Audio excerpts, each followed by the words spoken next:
Team, RLP परिवार, मौजूद बुजुर्गों, नौजवान साथियों, छोटे भाइयों, यह वो मजबूत इलाका है जिसने 2018 के अंदर आपके यहाँ दो सभाएं मैंने की थी। आप खुद ने आरएलपी को संभाला और 51,000 के लगभग वोट देकर हनुमान बेनीवाल को बड़ी मजबूती राजस्थान के अंदर दी। आपका बहुत बड़ा ऋण मेरे ऊपर है। मैं प्रयास कर रहा हूं कि जो मजबूती आपने मुझे दी, किस तरह हम लड़के, इस यात्रा का नाम है सत्ता संकल्प व्यवस्था परिवर्तन। हम सत्ता का संकल्प लेके चल रहे हैं कि हम सत्ता प्राप्त करेंगे और सत्ता प्राप्त करेंगे जब भी व्यवस्था बदलेगी। और व्यवस्था बदलने के लिए लंबा समय लग सकता है। मुझे याद है 98 से लेकर 2003 का सफर, 3 से लेकर 23 का सफर, किन दुख तकलीफों के अंदर लड़ते लड़ते लड़ते लड़ते एक व्यक्ति यहां तक पहुंचा।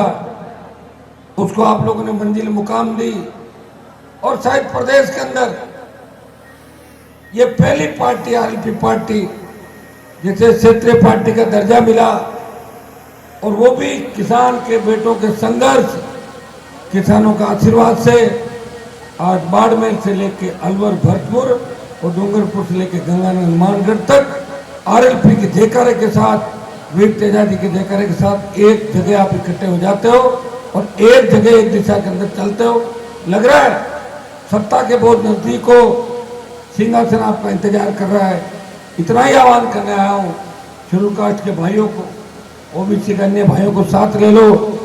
हम सब मिलके इस राजस्थान की जो सत्ता संकल्प यात्रा है, इसके माध्यम से व्यवस्था बदल देंगे। भाइयों 18 के अंदर समय कम था, लेकिन 18 से 23 के अंदर 5 साल का जो समय मिला, 3 विधायक बने, राजस्थान की विधानसभा में गए। उसके बाद जितने उपचुनाव है राजस्थान के, सब जगह आरएलपी ने अपनी उपस्थिति दर्ज कराई।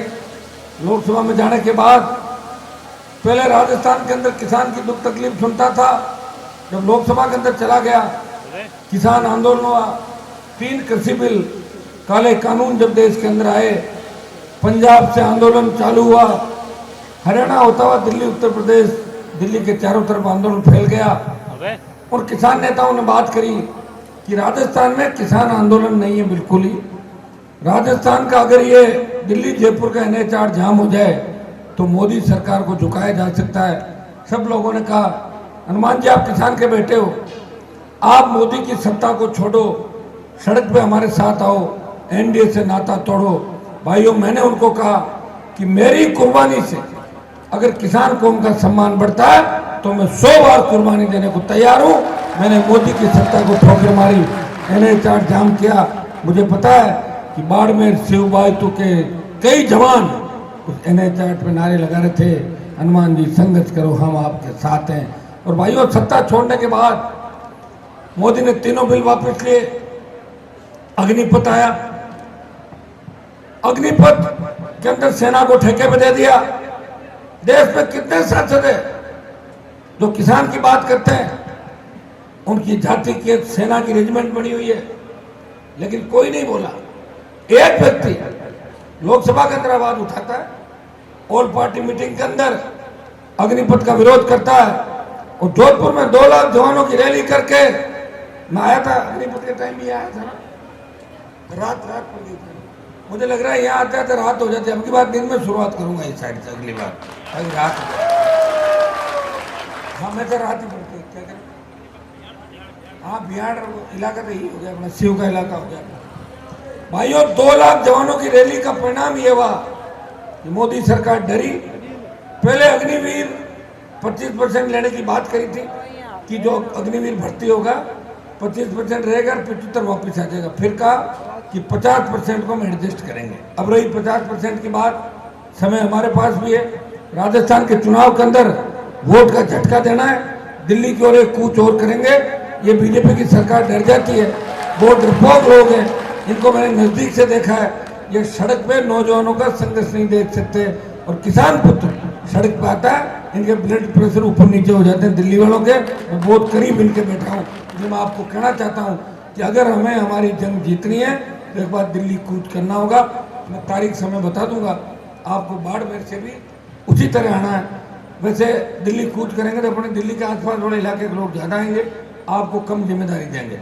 हाँ, पाकिस्तान कूच करना होगा तो फिर बाड़मेर की ओर से चल पड़ेगा। जब जोधपुर के अंदर जब बाड़मेर की हुंकार रैली थी, उसकी चर्चा पूरे देश के अंदर थी। कब किस तरह हाँ पाकिस्तान डर गया, किस तरह मैं देख रहा था उस रैली के अंदर, दूर दूर टावर पे, गाड़ियों पे, चलती सड़क पे, बसों पे किस तरह लोग खड़े थे। बहुत बड़ा मैदान भर गया। इस राजस्थान की राजनीति के अंदर भूचाल आ गया। कर्ज माफी के आंदोलन की शुरुआत नागौर से की और बाड़मेर ने उसको हवा दी। मंदसौर में किसानों ने सीने पे गोलियां खाई, कर्ज माफी के आंदोलन को हवा मिली। जब बाड़मेर की रैली थी, आप इतनी तादाद के अंदर बाड़मेर की रैली के अंदर आए कि पाकिस्तान में हलचल हो गई। सीमा पे इतने किसान पुत्र क्या कर रहे हैं, अटैक करने का मूड तो नहीं बना दिया उन लोगों ने। ये पाकिस्तान में डर गया था बाड़मेर से। बाड़मेर के जवानों के अंदर जुनून है, जोश है, मजबूती है, और ये मजबूती आपको इस बार 23 में दिखानी है।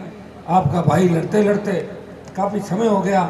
सीटें कैसे जीते, अब के सीटें जीतनी है अपने को, क्योंकि जिसको भी नेता तैयार करता हूँ, अगली बार कोई इधर सरक जाता, उधर सरक जाता, मैं क्या करूँ बताऊँ। तो लड़ता ही रह रहा हूँ राजस्थान के अंदर, आपने देखा होगा। अगर जो हमारे चुनाव लड़े वो अभी तक अपने साथ रह के इस इलाके में एक्टिव होते, अब की बार जीत निश्चित थी, कौन रोक सकता था उनकी जीत को। लेकिन अभी बहुत टाइम हो गया, मुलाकात नहीं। उमेश जी वगैरह कांटेक्ट कर रहे होंगे, आप लोग हैं कांटेक्ट के अंदर। चलो कोई नहीं, बात हो टाइम पे कर लो बात, है ना। तो ऐसा नहीं हो बात ही हो जाए, खाली बात ही होती रह जाए। भाइयों, व्यक्ति की पाचन शक्ति बहुत कमजोर होती है। वो किसी के साथ चलता है, उसके नारे लगने लग जाता है। सोशल मीडिया पे 4 पोस्ट, 7 गाड़ी पे हाथ हिलाते, तो उसको फीलिंग आती है कि मैं हनुमान परिवार हूँ, खुद ही फीलिंग लेता हूँ। फीलिंग तकलीफ देती है। कोई मोदी के साथ बैठता है, उसको फीलिंग आती है कि मैं मोदी के साथ। अरे मोदी के साथ तो मोदी थोड़ा ही है, मोदी के साथ तो खाना बनाने वाला भी है, उसका गनमैन भी है, ड्राइवर भी। वो प्रधानमंत्री थोड़ी, देश का प्रधानमंत्री तो मोदी है। ये फीलिंग की जो बीमारी है ना, ये नए नेता तैयार नहीं होने दे रही है। नेता तैयार भी होते हैं, वो छोड़ के भागने में रहते हैं। मैं तो धन्यवाद दूंगा पुखराज जी को कि उस समय गहलोत और अमित शाह ने इनको तोड़ने की कोशिश करी, मुझे छोड़ के नहीं गए, मेरे साथ में खड़े गए। इनको भी प्रपोजल आया था, इनको कहा था आप धीरे से आ जाओ, आपको मंत्री बना देंगे। मंत्री बन जाते और इनका मैं क्या बिगाड़ लेता बताओ। लेकिन इन्होंने कहा कि मैं, हनुमान जी ने मुझे भरोसा करके विधायक बनवाया, मैं उनको छोड़ूंगा नहीं, क्योंकि भरोसे पे दुनिया टिकी हुई है। मैं किसके भरोसे पे हूँ? आपके भरोसे। मुझे पता है, आज मैं लोकसभा के अंदर कागज फाड़ के फेंकता हूँ, मोदी को चेतावनी देता हूँ, गहलोत के बेटे को हरा के इस सरकार को डराता हूँ, वसुंधरा को 7 समंदर पार भेज के हार्डकोर अपराधियों से लड़ता हूँ। मेरे पास कौन सी ताकत है? मेरे पास ताकत है आपकी ताकत। मुझे पता है कि जिस दिन मैं आपके बीच जाऊंगा, आप मुझे सरा को बिठा लोगे और आप मेरे साथ हो जाओगे। और जब आप मेरे साथ हो जाओगे तो बड़े से बड़े नेताओं को आप पटकनी दे दोगे। तो भाइयों, ये विश्वास है, भरोसा है। मेरा विश्वास आप पे है, आपका विश्वास मेरे ऊपर है। मैंने आपको वचन दिया कि मैं आपको बीच मझधार में छोड़ के नहीं जाऊंगा। जिस तरह ये झंडा आपको दिया, ये चिन्ह आपको दिया बोतल का, इस चिन्ह को रखने के अंदर कितना जोर आया। 18 में चिन्ह मिला, 19 में मेरा चिन्ह छीन लिया बीजेपी कांग्रेस ने। टायर का चिन्ह था, गठबंधन हुआ टायर पे। 24 बीजेपी के सांसदों को लेके मैं दिल्ली गया। बाड़मेर की टिकट भी मुझे समझौते में बाड़मेर नागौर की सीट मिली। मैंने कहा टायर पता नहीं बाड़मेर में चलेगा कि नहीं चलेगा। बाड़मेर में इतना जोर नहीं था, नागौर क्षेत्र में 2 सीट जीता हुआ था, लेकिन बाड़मेर में तो बायतू में ही सबसे अच्छे वोट आए थे। बाकी जगह कहीं 30,000, कहीं छोड़ना पड़ा। एक मिनट रुको। तो मैंने कहा आप बाड़मेर की सीट अपने पास रखो, कैंडिडेट मेरी इच्छा से बना देना।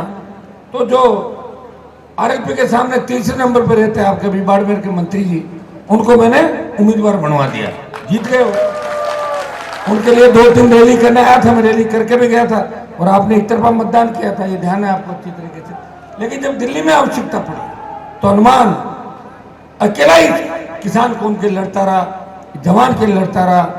ERCP, विशेष राज्य का दर्जा, बढ़ती महंगाई, भ्रष्टाचार, दलितों पर अत्याचार, पेपर लीक की घटनाएं, बजरी माफिया, खनन माफिया, अपराधी, बलात्कारी, इनके खिलाफ अगर सड़क से लेकर सदन तक लड़ाई लड़ी तो नागौर के सांसदों से आरएलपी पार्टी ने बड़ी लड़ाई लड़ी। और मुझे खुशी होती है कि जब एक आह्वान करता हूं, अगले दिन बाड़मेर के कलेक्ट्रेट पे ज्ञापन देना है तो जो मंच पे टीम बैठी है, ये सामने जो मेरे भाई बैठे हैं छोटे, ये तुरंत अपनी अपनी गाड़ियों से जाते हैं, 2000-5000 की संख्या 1 मिनट के अंदर कर लेते हैं। बजरी माफिया के खिलाफ जो आंदोलन चला, बालोतरा के बाद धोरी मन्ना में आपने विशाल रैली की और उन रैलियों का परिणाम यह हुआ कि बजरी माफिया फुर हो गया, भाग गया बजरी माफिया। ईडी के कागज उसके हमारे पास आए हैं, कराएंगे जांच हम लोग। पता है बजरी माफिया की जेब में कांग्रेस बीजेपी दोनों है। हमारे लोग कोई लड़ते नहीं, आप आते हो, मैं आता हूं, मुझे और भी दूसरे काम करने पड़ते हैं। मतलब चुनाव का टाइम हो गया, सत्ता संकल्प यात्रा भी निकालनी है, मुझे आपका ध्यान भी रखना है, 200 विधानसभा क्षेत्र है, कार्यकारिणी का गठन भी करना है, स्वच्छता अभियान भी चलाए। लगातार एक व्यक्ति लड़ाई लड़ रहा है, लेकिन बजरी माफिया को अगर राजस्थान में पहला व्यक्ति कोई मिला जिसने उसको छठी का दूध याद दिलाया, वो नागौर का सांसद है। उससे ये कहलवाया कि राजनीति के अंदर भी मजबूत लोग होते हैं, हर व्यक्ति को कोई खरीद नहीं सकता। ये दिमाग ठीक इन माफियाओं का राजस्थान के हनुमान बेनीवाल ने किया। और बजरी माफिया से पहले तो किसान विरोधी लोग थे, कईयों को जेलों के अंदर डलवाया, आपने देखा होगा। मेरा संघर्ष उठा के देखो, कहाँ से व्यक्ति उठा। पहले अपने समाज के उन वंशवाद की राजनीति करने वाले परिवारों से झगड़ा हुआ, फिर माफियाओं से, समाज के धनाढ्य व्यापारी वर्ग के वो लोग जो हमारा शोषण करते थे, उन लोगों से भी लंबी लड़ाई लड़ने के बाद धीरे धीरे एक आदमी आगे बढ़ता है। फिर वो वसुंधरा की सरकार से लड़ता है, गहलोत की सरकार से लड़ता है, मोदी से लड़ता है और अपनी पार्टी का चिन्ह और अपनी पार्टी को मान्यता दिला के आपको झंडा देता है। ये झंडा अगर कोई गरीब व्यक्ति पकड़ के खड़ा हो जाए राजस्थान के अंदर, हिम्मत नहीं कांग्रेस की बीजेपी की सरकार की कि झंडे वाले व्यक्ति की तरफ आंख उठा के सरकार देख ले, हिम्मत नहीं राजस्थान की पुलिस की कि आरएलपी के झंडे वाले को देख के ये कहते कि बता कौन है तू, क्या है, तो यार आरएलपी का आदमी दूर रहो इससे। क्योंकि झंडे के साथ उस बोतल के चिन्ह के अंदर हनुमान बेनीवाल की परछाई नजर आती है कि हनुमान बेनीवाल किसान जवान की ताकत, आशीर्वाद झंडे और चिन्ह के अंदर। जिस तरह लाल झंडी दिखाने से रेल रुक जाती है, ये झंडा दिखाने से कांग्रेस बीजेपी की सरकारें रुक जाती है राजस्थान के अंदर। ये आप, लेकिन एक बात मैं आपको कहूंगा कि झंडे का दुरुपयोग नहीं करना कहीं। ऐसा नहीं भाई साहब ने कहते झंडा दिखा तो झंडा लेके हर कहीं चल पड़ो, गलत दिशा में नहीं जाना, ये भी ध्यान रखना। एक चीज मैंने और भी आपको कही, गाड़ी तेज नहीं चलानी, काग नहीं कहा तो ध्यान, शुरुआत करी कुछ धीरे चलाते हो गाड़ियां या कंपटीशन कर रहे हो, एक इंस्टेंट डेमो देते हो रोड पे, ये भी नहीं देना।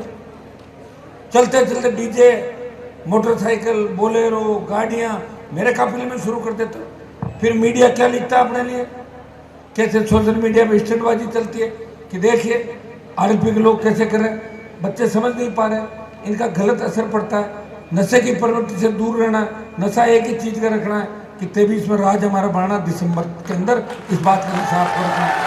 एक बार अगर सरकार बन गई, सरकार का ऐसा नशा आ जाएगा आप लोगों को कि दोबारा बिना सरकार के रह नहीं पाओगे और हमेशा आपकी सरकार बनेगी, क्योंकि सरकार का आनंद अभी आपने लिया नहीं है। आप विपक्ष में बैठे रहे हो, हमेशा विपक्ष में बैठे हो, विपक्ष से आनंद लिया, सरकार बनाई उसके खिलाफ चले गए। खुद की सरकार बना लो, इससे बढ़िया मौका नहीं आएगा। ये तय है कि राजस्थान में एक पार्टी तीसरे नंबर पर जाएगी। 80-85 लाख नया वोट राजस्थान के अंदर जोड़ा है, वो 80-85 लाख वोट पहली बार वोट करेगा और पहली बार मतदान करने जाएगा। उसके मन में उमंग और उत्साह होगी, वो देखेगा कि मैं किस पार्टी को वोट करूं, वो सोचेगा मैं किस पार्टी को वोट करूं। या तो कांग्रेस बीजेपी मिली हुई है, एक ही पार्टी है तो जय जवान जय किसान के नारे के साथ भ्रष्टाचारियों के खिलाफ, अपराधियों के खिलाफ लड़ रही है, वो आरएलपी पार्टी है।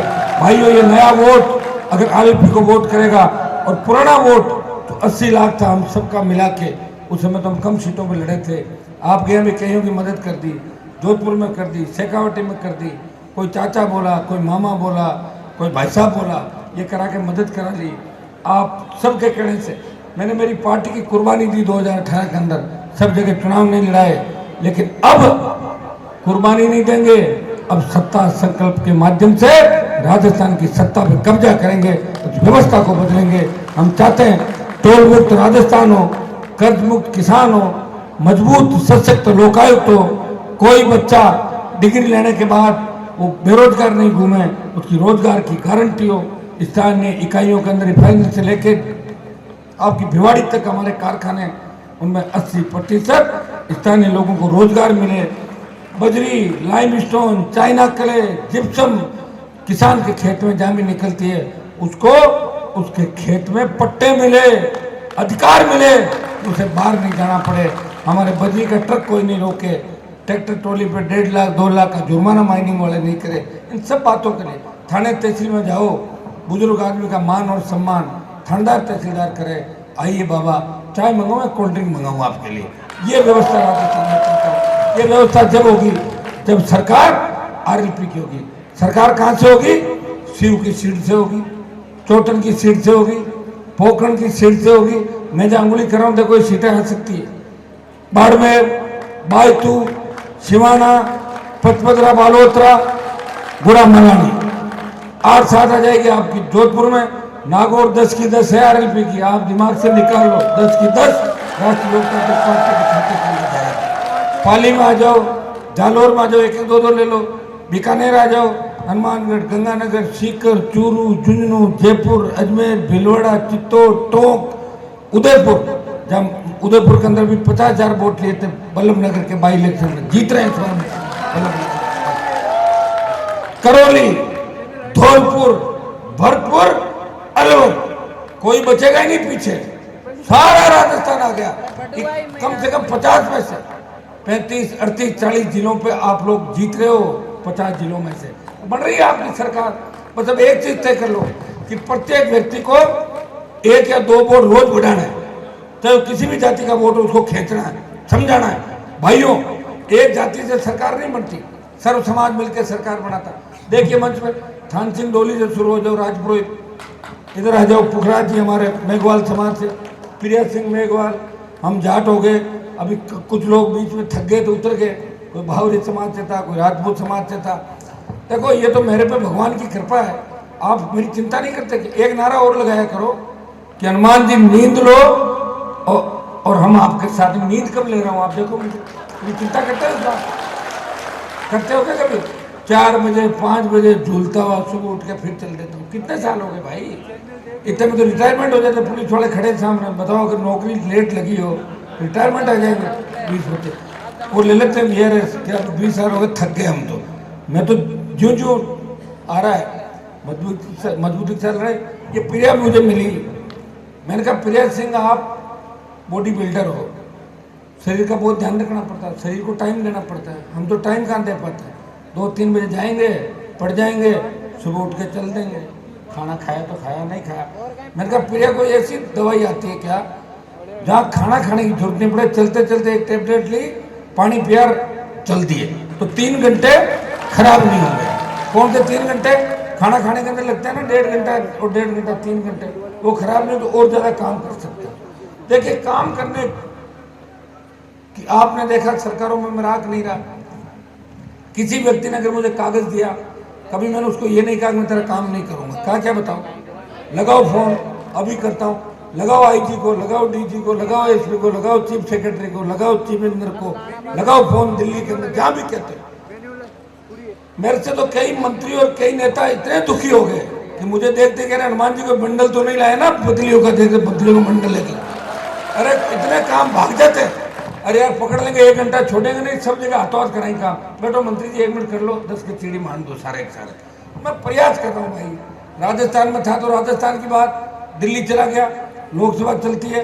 मैं जब दिल्ली जाता हूँ तो मैं जाता हूँ, उससे पहले पूरी ट्रेन भर के आ जाती राजस्थान से। अरे मैं यहाँ क्या कर रहे हो? बोले आप इधर आ गए, हम सोचे वहाँ क्या करें, हम भी दिल्ली रहेंगे 5-7 दिन जब तक लोकसभा चलती। जयपुर जाता हूँ उतने घूमने, जयपुर इतना प्यार करते हो मेरे से कि मैं जब खाना खाने बैठता हूँ तो 150 लोग कमरे में घुस जाते हैं कि खाना भी क्या खाना। सही ये बात है मेरा। तो अब ये बताओ, थोड़ा सा मुझे रिलैक्स भी रहने दो।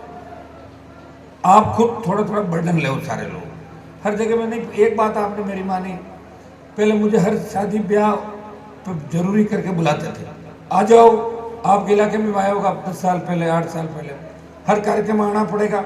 अब आप कह रहे हो कि ज़्यादा बिजी है, कोई दिक्कत नहीं, आपका प्रतिनिधि आ जाएगा। इन्होंने बाड़मेर के अंदर संभाल लिया। एक व्यक्ति लड़ाई लड़ रहा है देश के अंदर बिना साधनों के, बिना संसाधनों के, दोनों इन पार्टियों से, एक ने 50 साल देश को लूटा और दूसरी 20 साल से 25 साल से लूट रही देश को। दो पार्टियों के खिलाफ एक आदमी नई पार्टी बना के, दिल्ली में एक दिन लोकसभा चल रही थी तो बीजेपी के लोग खड़े हो गए, बोले आपकी तो एक मेंबर है। मैंने कहा तुम क्या हो, तुम्हारे भी 2 मेंबर थे, बीजेपी के 2 ही सांसद थे, 80-85 के अंदर 2 MP थे। मैंने कहा तुम 2 से 303 पहुंचे हो, वो भी एनडीए के कंधे में बंदूक रख के, तो हम 1 से हम भी पहुंच सकते। भाई ज़्यादा बकवास मत करो, तुम्हारा इतिहास भी जानते हम लोग क्या है बीजेपी को। भाइयों, इस बात का ध्यान रखना है। इस बार सरकार के बहुत नजदीक हो, सोच समझ के कदम रखना है। कांग्रेस बीजेपी किसी को भी टिकट दे उसका ध्यान नहीं रखना, क्योंकि जिले में एसपी अगर अपना हो तो थानेदार कोई भी हो, कोई फर्क नहीं पड़ता। और एसपी दूसरा हो और अपने वाले 5-4 एडिशनल एसपी हो, कौन पूछता बेचारों को, बाहर बिठा देगा, जाओ छुट्टियां देना, काम करो बाहर। आरएलपी का कैंडिडेट जाति कोई भी हो, आप उसको नहीं देखना है। ऐसा नहीं यार हमारे तो हर एमएलए भी हमारी जाति के बना, तो सारे तो फिर नहीं बनेंगे भाई, नहीं बन सकते। आपको ये देखना है आरएलपी का जो बोतल का चिन्ह है उसके अंदर हनुमान बेनीवाल की परछाई नजर आ रही है, ये आपको देखना होगा। कैंडिडेट की जाति नहीं देखनी, नहीं देखोगे ना तो आप लोग पिछली बार भी नहीं देखी थी। आप तो उदाराम जी को 51,000 वोट डाले थे, अगर मेघवाल पूरे डाल देते उदाराम जी विधानसभा के अंदर पहुंच जाते, पहुंचते कि नहीं पहुंचते? उन्होंने वोट कम डाला था, एक तरफा डाल दिया था। आगे भी एक तरफा वोट डालना है, चिन्ह पर ध्यान रखना। हाँ, ये मैं आपको कह दूं कि टिकट में जब शिव का टिकट देंगे उससे पहले आप सबसे बात करूंगा मैं, बिना बात किए मेरे से टिकट छोड़ के आप पेन भी नहीं ले सकते बिना मेरे मन के। टिकट तो बहुत बड़ी बात है। कोई ये सोचते होंगे कि हनुमान जी से ऐसे टिकट लेके आ जाए, ऐसे बिल्कुल नहीं ले सकते मेरे भाई। एमएलए के टिकट इस बार एक एक वही बांटूंगा, जिताऊ हो और टिकाऊ हो। कहीं जिताऊ मैं और अमित शाह ले जाए भगा के, मेरे क्या काम का एमएलए बताऊं? मुझे पता लगा मैं उसके रिकॉर्डिंग करने में टाइम थोड़ी बिताऊंगा। जिताऊ टिकाऊ तय आप करना। पुखराज जी बैठे हैं, पुखराज जी संभाल रहे हैं सर हमारे प्रदेश अध्यक्ष है पार्टी के। पुखराज जी इधर आपकी टीम बैठी है यहाँ की, हम भी सर्वे करवा रहे हैं छोटा मोटा जितनी हमारी ताकत है। बीजेपी की तरह रोज तो 3-3 महीने में सर्वे नहीं करा, लेकिन हम भी करवा रहे हैं कि शिव से विधायक आरएलपी का कैसे बन सकता है, कैसे एमएलए सीट जीती जाए। इन सब बातों को आपको ध्यान रखना है। मुझे पूरा भरोसा है कि बाड़मेर का नौजवान इस बार 7 सीटें राष्ट्रीय लोकतांत्रिक पार्टी के खाते में डालेगा। अगर आपने 7 सीटें दे दी तो समझ लो 110 सीट आरएलपी की राजस्थान। 7 दे दोगे क्या पूरी? तो 7 दे दोगे, कैंडिडेट अलग अलग आएंगे, ये भी ध्यान रखना। मैं पहले ही बता दूं, आप सोचो सारे अपने अपने आ जाओ, ध्यान रखना इस बात का। 7 बाड़मेर का मतलब है 7 जोधपुर और 10 नागौर, 7-7 14 10 24, 2-2 जोड़ लो 43 में से 30 आ रहे हो मारवाड़ अकेले में। बीकानेर, हनुमानगढ़, गंगानगर, शेखावाटी, अजमेर डिवीजन, भरतपुर, जयपुर, भैया 100 पार चले जाओगे। और हमारे साथ जवान की ताकत है, और जवान की ताकत है, औरत को खींच के निकाल लेते हो जवान उधर। हाँ, गलत क्या कहीं में निकाल दिया इन्होंने। मैं देरी से आया, 4-5 घंटे पहले आता तो मुझे पता पूरा भराव मिलता। प्रिया सिंह कह रही थी कि महिलाएं नहीं आई। अगर मैं दिन में आता, महिलाओं का, माताओं बहनों का रेला यहाँ नजर आता मुझे पूरी सबसे ज्यादा महिलाएं बाड़मेर के अंदर, हमारे मारवाड़ में नौजवानों के साथ मिलकर झांसी की रानी लक्ष्मीबाई बढ़ के व्यवस्था को बदलने के लिए लगी हुई है। छोटे भाई भगत सिंह की भूमिका के अंदर है। बहुत लेट हो गया, अब की बार मैं कोशिश करूंगा कि जब भी कोई कार्यक्रम रखूं तो शुरुआत इधर से करूं, ताकि मुझे लेट नहीं होना पड़े। और आप सबने हमेशा मुझे सहयोग किया, ताकत दी, और उसी का परिणाम है कि आज मैं इस राजस्थान के किसान और जवान की लड़ाई इन दोनों पार्टियों के बीच में लड़ रहा हूँ। यात्राएं पहले भी आई थी, नड्डा की यात्रा के अंदर लोगों को पकड़ पकड़ ला रहे थे। एक जगह यात्रा का मैंने फोटो देखा, पीछे से गाड़ियों में लोग उतरे नाश्ते की प्लेट लेके, सामने जाके बैठ गए और सामने से वापिस रथ में बैठ गए। इतने ही आदमी, बताओ आप मेरी बात नहीं समझे। गाड़ियों में से आए, सामने बैठ गए, वही लोग छोड़कर वापस गाड़ियों में बैठ गए। इतने जल्दी आदमी नहीं होते होंगे। बीजेपी की तो शांति देखी ना। और कांग्रेस की स्थिति देखी होगी। कांग्रेस किससे लड़ रही है? कांग्रेस से। भाजपा यात्रा तो निकाली, अभी मेरी जो ये सत्ता संकल्प यात्रा है आरएलपी की, ये कौन निकाल रहा है? मैं निकाल रहा हूं। मैं हूं, आप मुझे सुनने के लिए आ रहे हो, हनुमान जी आ रहे हैं। बीजेपी की यात्रा निकाली, 300-400 लोगों ने। कितने लोग थे? 400-500, और जिनमें मुख्य लोग भी माने तो शायद 10-15 अलग अलग यात्रा निकली। बारात है, दूल्हा कौन है पता नहीं, तोरण कौन मारेगा इस बात का, तोरण पे कौन? इतनी सारी बारात एक जगह आ जाएगी, झगड़ा होगा बात। ये बिना दूल्हे की बारात है। कांग्रेस की तो बारात चढ़ेगी नहीं, और तो पहले ही टाई टाई फीस हो जाएगी। बीजेपी की चढ़ी हुई बारात है बिना दूल्हे की। राष्ट्रीय लोकतांत्रिक पार्टी इस बार बाजी मार सकती राजस्थान के अंदर। मजबूती के साथ बोतल के चिल का ध्यान रखना है और अपने भाई को मजबूत करना। बहुत बहुत आपको धन्यवाद। जो कुछ 3-4 बातें थी। ये पिछले दिनों जो शिव उपखंड मुख्यालय पर किसानों पर लाठीचार्ज किया, इसके अंदर जो मुकदमा दर्ज हुआ, इसका मैं आपको बताता हूँ। कल ही बात करके इस मुकदमे को खत्म करा देंगे। थोड़ा तो पुलिस ने लाठीचार्ज किया, आप सुन तो लो। देखो भाई, थोड़ा तो पुलिस ने लाठीचार्ज किया, लेकिन थोड़ी बदमाशी आप लोगों ने भी करी थी। ध्यान है क्या? मैं तो वीडियो देख लिया था सारा, लेकिन फिर भी मैं तो आपके साथ हूँ। मेरे को वोट आप दोगे, पुलिस वाले थोड़े देंगे।